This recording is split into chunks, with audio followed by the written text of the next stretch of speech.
All right, good afternoon, everyone. Thank you for joining us for today's Lunch and Learn. My name is Jennifer Travis, and I am with the International Franchise Association, and we have a great session lined up for you. Before we begin, I would like to let everyone know that we are recording today's webinar and will make it available later this evening on franchise.org. And if you have any questions for today's speakers, please add them to the Q&A box, and they will be addressed towards the end of the session. Today's topic is future-proofing your franchise for AI search, and it is brought to us by Scorpion. Here to provide today's discussion is Gabriela Ferreira and Jamie Adams. Thank you all for joining us today, and thank you to Scorpion for sponsoring today's Lunch and Learn. I will go ahead and turn things over to you. Awesome. Thank you, Jennifer. We're really excited to be here to really talk about this hot topic. And so what we're really going to be talking about today are a few things. One is, how is AI actually changing the search landscape? How can you optimize your marketing for conversational search? And then what are 4 things to actually do today to prepare you for these types of changes?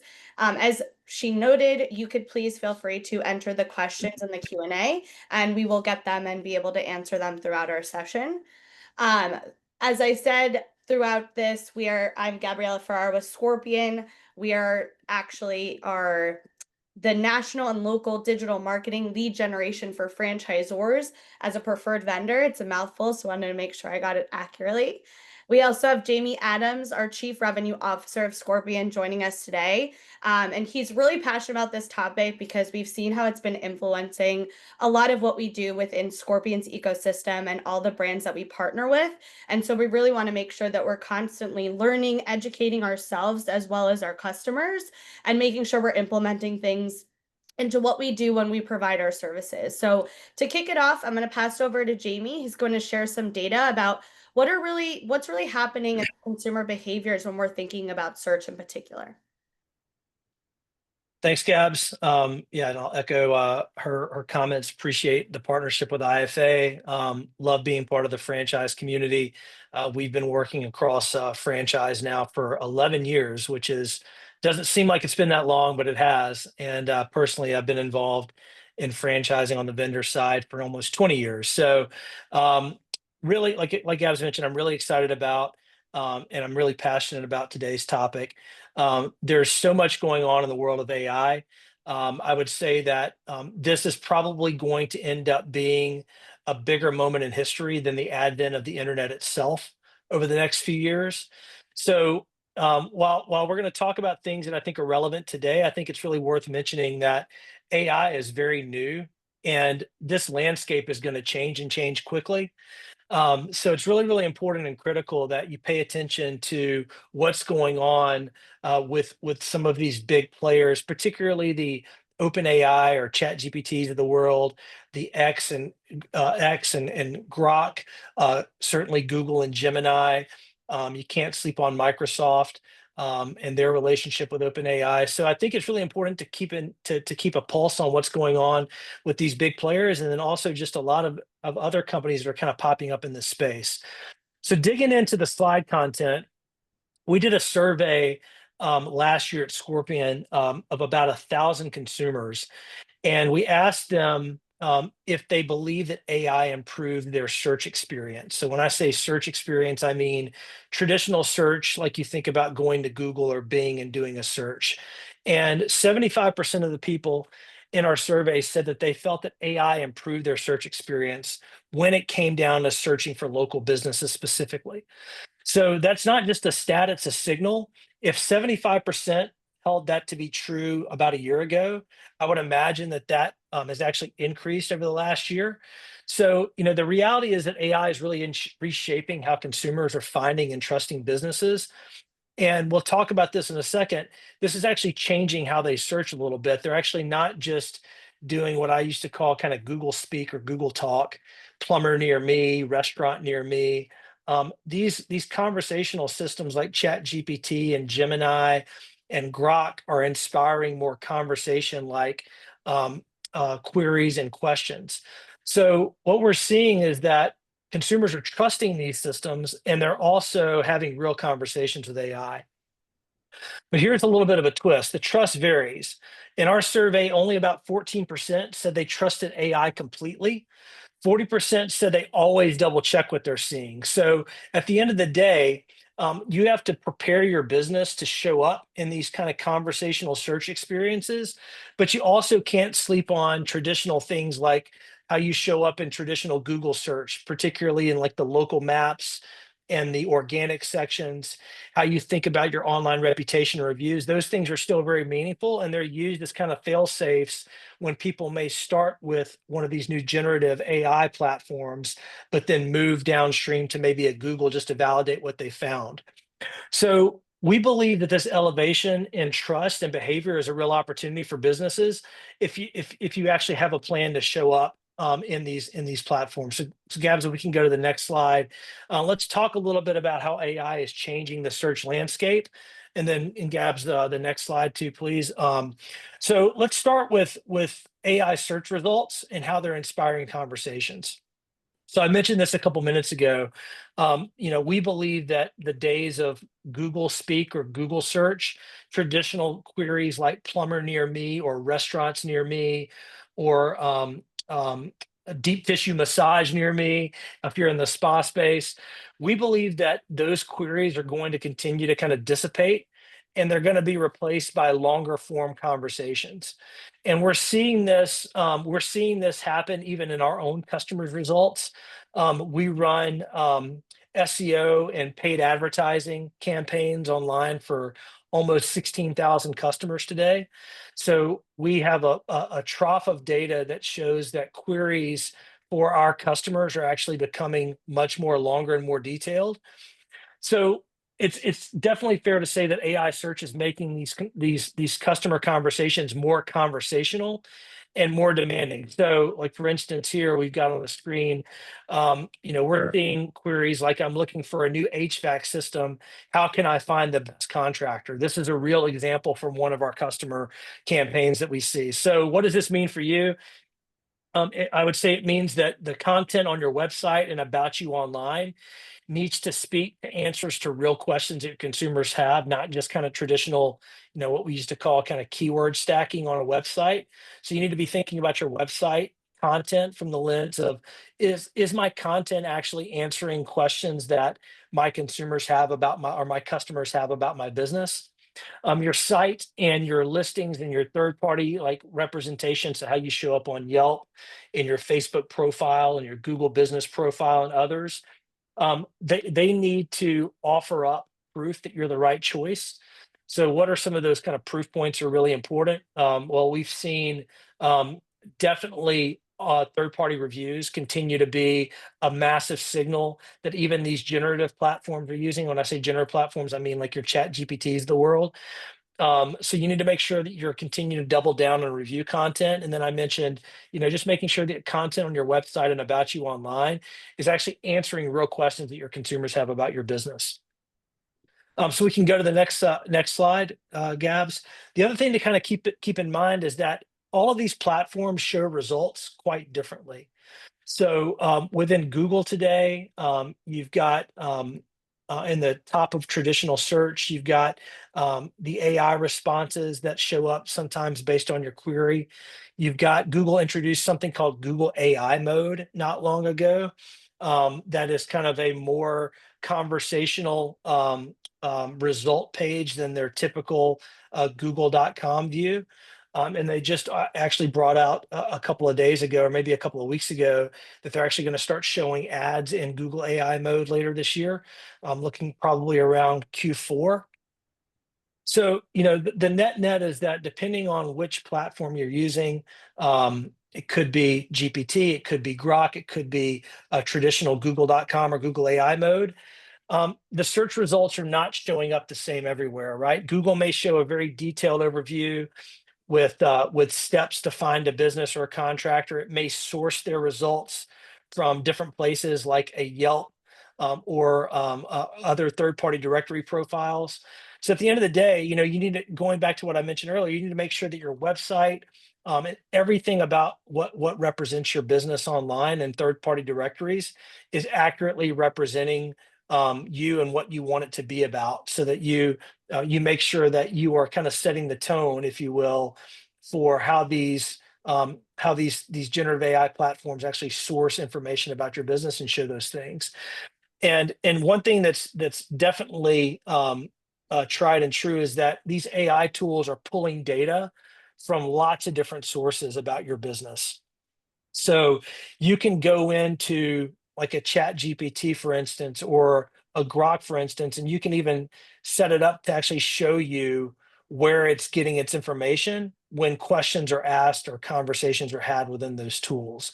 So if you're not doing that, I encourage you to do that, just to see where some of these tools are actually sourcing information about your business that they're displaying to people as they use those tools.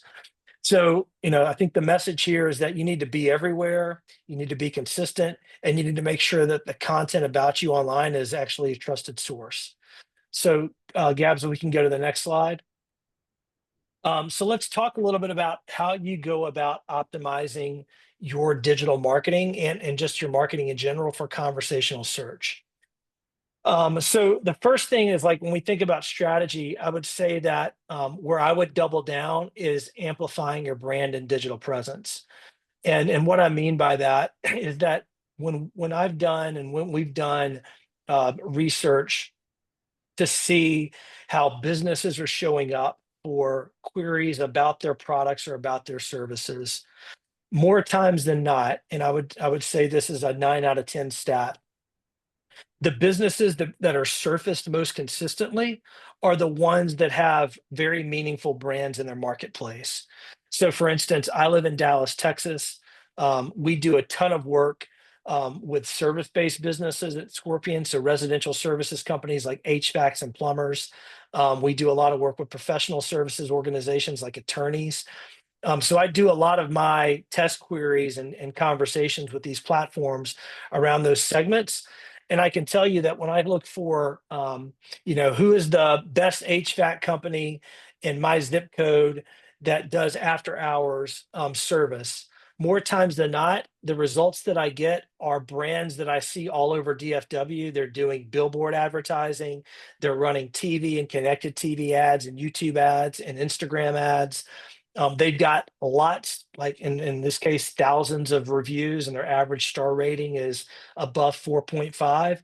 So I would say that you need to make sure when you think about guaranteeing, and guaranteeing is a bad word to use, I guess, when you think about showing up online for anything, but when you think about giving your business the highest probability of getting surfaced for these queries in AI search, you need to be thinking about your brand. So as it relates to your website, a very great, well-designed website that loads really quickly, ideally has video content on it, so that when a consumer hits your website, they immediately feel confident in that you can actually fulfill a need that they've got.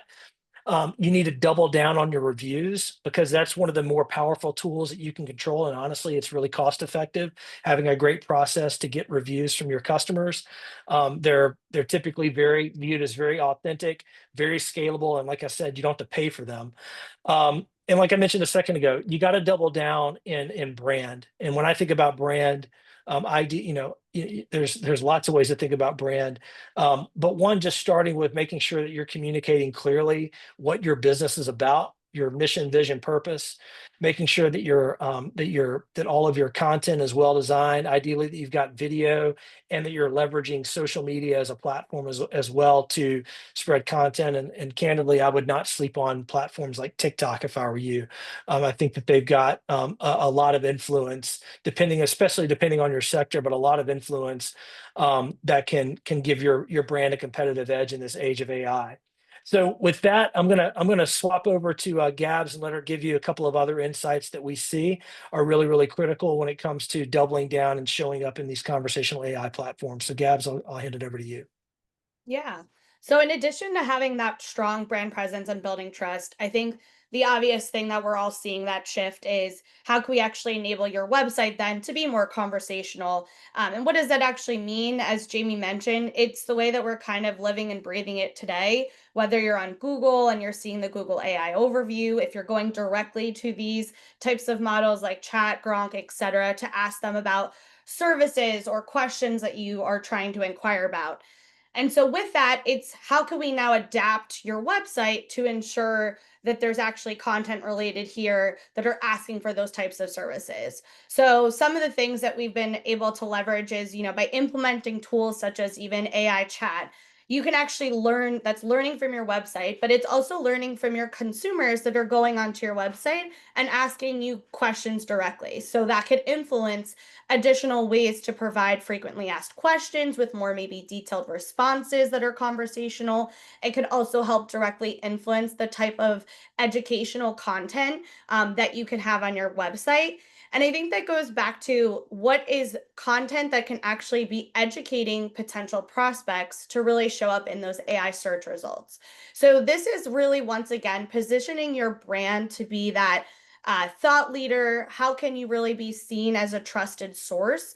So, this is allowing us to understand what informative content can you incorporate on your website or blogs that are really relative to the services and business that you provide, but making sure that you are seen, you are coming up for these types of things because ultimately, as Jamie mentioned, this is ever evolving and we're going to continue to see more of this. But as these large language models are learning and they're trying to digest all of this data and information, this is really your opportunity to be seen as that authoritative figure as a brand. So how can you make sure that the content that is on your website that potentially people are asking for, that people make sure that you feel like you are the best brand and option if you're doing any type of service, especially that they want to go to you. So, this is really, once again, just a critical time to be looking at what is that more educational, informative type of content to be incorporating onto your website,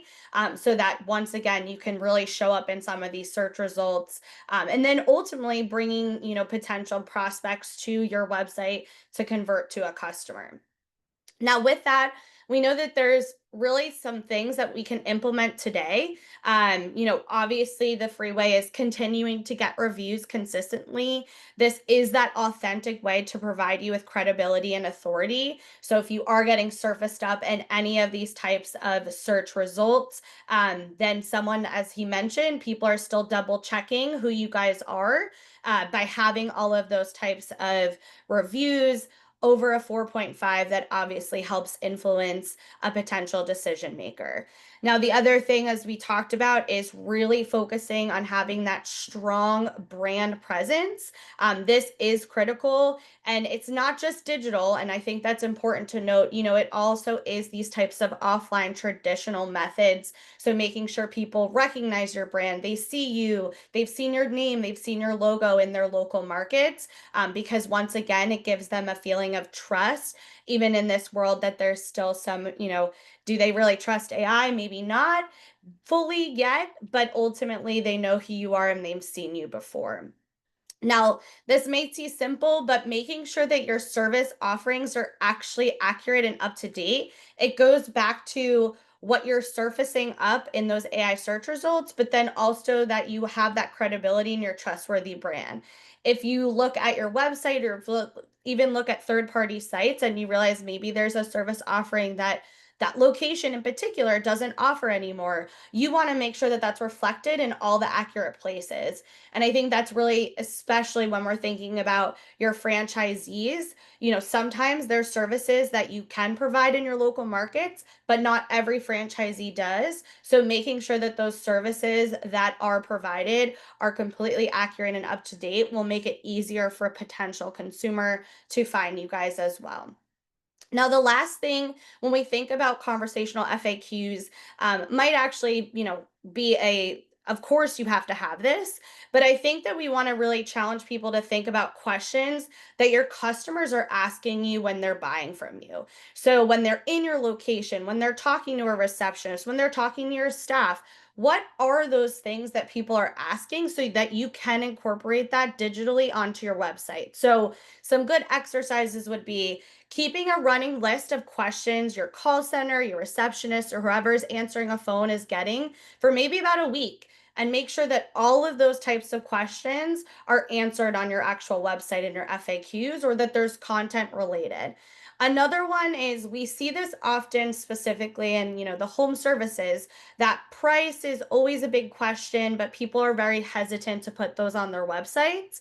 However, we know that, these large language models are learning because people, us as consumers, are saying, what's a fair price? What's the average price that I should be looking for? So this is your opportunity to have that point of view, have a perspective, and maybe be showing that transparency of, hey, this is what an expected cost could be, and provide a range, because now you'll actually show up when people are starting for those queries.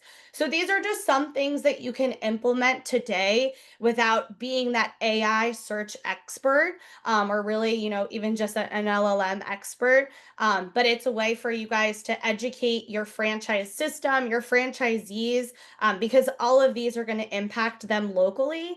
And so I think that, these are just really important as we think about, where we are today. But as we know, this is just continuously going to evolve. And the more that we could stay on top of it, educate ourselves, and make sure that our brand has strong credibility, it only set you up for success, especially at the local level. Now, through that, I think we've seen some questions or just comments come in. Okay, great. Now, I haven't seen any questions come through the Q&A, but we have about 9 minutes, so we'd love if anyone does have anything, please feel free to put it in the chat or in the Q&A box, so we can make sure that we get that answered for you.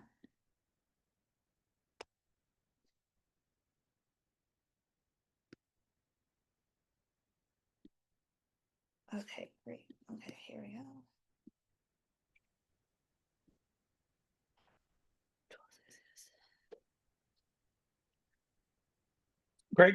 Great question. I'll take this one. What Perfect. tools exist to see how many or what searches are being done for our brand?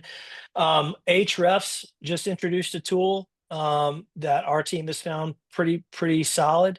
So if you're not familiar with Ahrefs, it's ahrefs.com. I think a tool that's going to be coming out relatively soon through an acquisition made by a company called Yext. They're building some pretty interesting tools that kind of surface brand mentions in those GPTs, and then I think eventually, all of those will probably build more robust APIs that people can tap into and access. We're starting to do some of that at Scorpion as well. But in terms of publicly available tools, you could check out Ahrefs. You should be able to subscribe to something there. How do we control what is seen by the world versus information seen on our website? I'm not quite sure what you mean by that. Maybe, Evan, if you could be a little bit more specific. I mean, ultimately, um, if at least I think from my general point of view, anything that you publish on your website, you want to make sure that it can be accessed by a traditional search engine and by these kind of generative platforms like ChatGPT, so they can actually answer your question the way that you or answer, so it can actually answer your questions based on all the content that's on your website. So I would say, to the extent possible, make sure that your website is kind of content rich and addresses all of the potential questions about your business or about your services or your products that your consumers would want to have answers to. How would you guys recommend handling Google My Business profiles for franchisees? We have 100 markets, and it's been a problem in the past to try to wrangle them all, but I think they would be useful for AI search. Holly, probably that's a long, probably a longer discussion. So we'd love to have a conversation and give you some insight there, but maybe Gabs, just make note of that, and we can schedule some time with Holly and talk with her about that.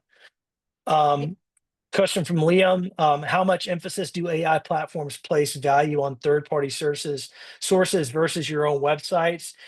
Tough to kind of give a percentage of split on that, Liam, but I would say the answer is that they do both. They certainly read your website content, but they certainly leverage a lot of third-party sources. And candidly, what I've seen and what we've talked a lot about at Scorpion is that we see them, unlike Google search, when you do a Google search, Google doesn't really tell you how it's going about, um, what information it's kind of scanning to source the results it shows. A lot of these generative AI platforms actually, depending on the setting that you use, they will show you the different places that they're looking online to source information about your business. And we see a lot of the sources that they pull from are quite surprising, like very kind of obscure third-party directories that I haven't thought about or even in some cases heard about.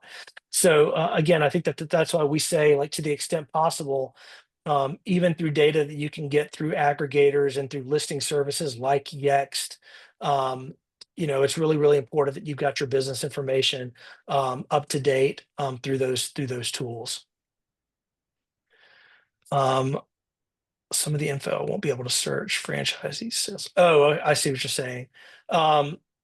Yeah, so I think I'm tracking with you now, Evan. So going back to how do you control what is seen by the world versus information on your website?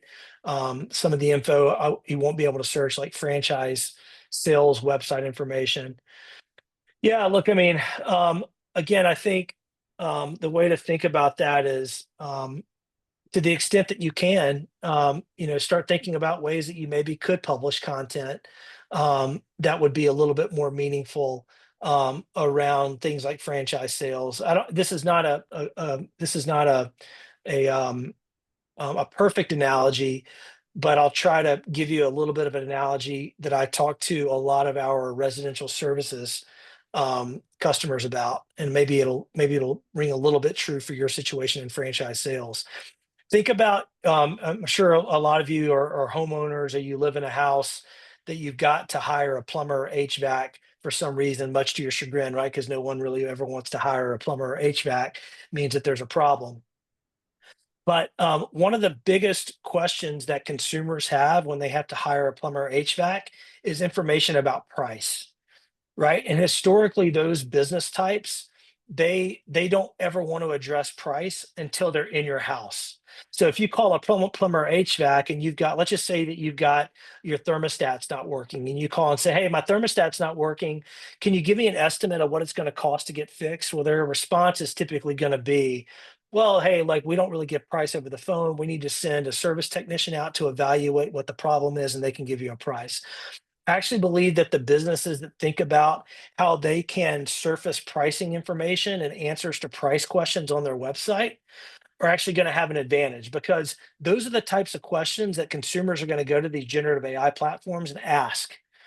And at some point, those platforms are going to be able to either, through different sources, they're going to be able to actually think and come up with estimated prices, or they're going to be able to go just kind of scrape a website and say, hey, like, we found Jamie's HVAC system, and or Jamie's HVAC company in Dallas mentioned that pricing for thermostats could range from $180 to $1,000 depending on what's wrong with the system. So again, not a perfect analogy to how you would surface data about franchise sales, but I would start thinking about ways that you could maybe leverage some of that information as content on your website that could give your brand a competitive advantage whenever you're out, layering in information about what it means to buy a franchise from your brand. So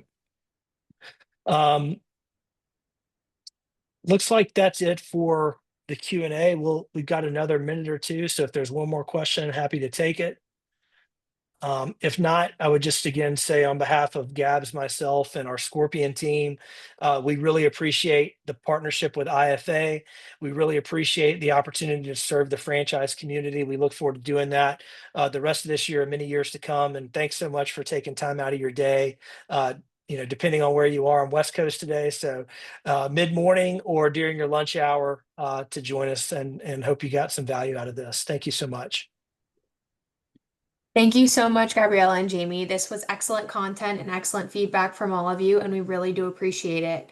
Again, this webinar was recorded, and along with the presentation deck will appear on our website early this evening, and you'll be able to find that at franchise.org. Thank you very much again to our speakers and the Scorpion team, and thank you everyone for tuning in. Have a great rest of your day.